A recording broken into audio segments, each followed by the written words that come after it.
তেহরানের আকাশে বোমার শব্দ, তেল আবিবে সাইরেনের হাহাকার। 2025 সালের জুনে ইসরায়েল ও ইরানের মধ্যে ঘটে যাওয়া 12 দিনের যুদ্ধ বিশ্ব রাজনীতিকে নাড়িয়ে দেয়। আর সেই যুদ্ধ তুরস্ককে কি শেখালো? তুরস্কের জাতীয় গোয়েন্দা একাডেমি সম্প্রতি প্রকাশিত এক বিস্তারিত প্রতিবেদনে জানায়, এই যুদ্ধ ভবিষ্যতের জন্য এক গভীর সতর্কবার্তা। প্রতিবেদনটির নাম 12 দিনের যুদ্ধ ও তুরস্কের জন্য শিক্ষা। এতে বলা হয়, এই যুদ্ধ ছিল এক আধুনিক প্রজন্মের যুদ্ধ, যেখানে শুধু গোলাগুলি নয়, সাইবার হামলা, বৈদ্যুতিক বিভ্রান্তি এবং মনস্তাত্ত্বিক প্রভাবও বড় ভূমিকা পালন করেছে। ইরান হাইপারসনিক ক্ষেপণাস্ত্র দিয়ে ইসরায়েলের বিরুদ্ধে ভারসাম্য আনতে চাইলেও ইসরায়েলের বহুস্তরীয় প্রতিরক্ষা ব্যবস্থা অনেক ক্ষেপণাস্ত্র ঠেকিয়ে দেয়। এ থেকে স্পষ্ট, তুরস্কেরও এখনই আকাশ প্রতিরক্ষা ব্যবস্থার আধুনিকীকরণ জরুরি। উন্নত ক্ষেপণাস্ত্র প্রতিরোধী প্রযুক্তি না থাকলে ভবিষ্যতে কোনো আকস্মিক আক্রমণ রুখে দেওয়া কঠিন হয়ে পড়বে। প্রতিবেদনে আরও বলা হয়, যুদ্ধের সূচনা হয় ইসরায়েলে হঠাৎ বিমান হামলা ও গোপন হত্যাযজ্ঞ দিয়ে। শেষ পর্যন্ত যুক্তরাষ্ট্র ইরানের পারমাণবিক স্থাপনাগুলোতে বোমা বর্ষণ করে যুদ্ধের পরিসমাপ্তি ঘটায়। কিন্তু এর মাঝে বদলে গেছে যুদ্ধের সংজ্ঞা। ড্রোন, স্যাটেলাইট, সাইবার যুদ্ধ ও মনস্তাত্ত্বিক কৌশল আধিপত্য বিস্তার করেছে মাঠের যুদ্ধের চেয়ে।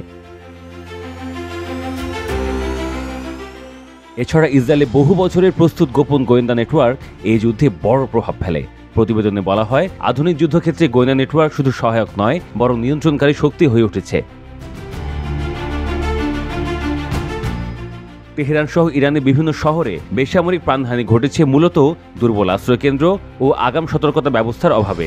বিপরীতে ইসরায়েলে উন্নত নাগরিক প্রতিরক্ষা কাঠামো প্রাণহানি অনেকটা রোধ করে। তুরস্কের শহরগুলোতেও এই ধরনের পরিকাঠামো গড়ে তোলার তাগিদ দিয়েছেন বিশেষজ্ঞরা। প্রতিবেদনে আরও বলা হয়, সামরিক ও বেসামরিক প্রযুক্তির মধ্যে সমন্বয় ঘটিয়ে ইরানের মতো দেশীয় সমাধান তৈরি করতে হবে। শুধু ড্রোন বা যুদ্ধ বিমান নয়, ভবিষ্যতের যুদ্ধে সফটওয়্যার, কৃত্রিম বুদ্ধিমত্তা ও ইলেকট্রনিক প্রতিরক্ষা সমান গুরুত্বপূর্ণ হতে হবে। আরেকটি গুরুত্বপূর্ণ বিষয় হল, তুরস্ক প্রতিরক্ষা শিল্প এখন বিদেশি গোয়েন্দা সংস্থার অন্যতম প্রধান লক্ষ্যবস্তু। তাই এই খাতে কার্যকর নিরাপত্তা নীতি, ডিজিটাল সুরক্ষা এবং গুরুত্বপূর্ণ জনবলের প্রস্তুতি অপরিহার্য। এছাড়া ইরানের যুদ্ধ দীর্ঘস্থায়ী হলে তার প্রভাব তুরস্কে পড়বে। বিশৃঙ্খলা, শরণার্থী সংকট, জ্বালানি সরবরাহ বিঘ্ন এবং সীমান্ত নিরাপত্তা হুমকির মুখে পড়বে।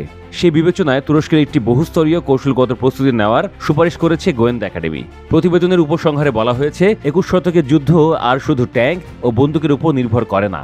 সাইবার, ইলেকট্রনিক ও মানসিক যুদ্ধ এখন সম্মিলিতভাবে ভবিষ্যতের সংঘর্ষের চেহারা নির্ধারণ করছে। গোয়েন্দা প্রধান ইব্রাহিম কালিনের নেতৃত্বে 2024 সালে প্রতিষ্ঠিত এই একাডেমি প্রথম থেকেই আধুনিক যুদ্ধবিদ্যা ও জাতীয় নিরাপত্তা বিষয়ে গবেষণা চালিয়ে আসছে। 12 দিনের এই যুদ্ধের বিশ্লেষণ নিঃসন্দেহে তুরস্কের নিরাপত্তা নীতিতে এক নতুন মাত্রা যোগ করবে।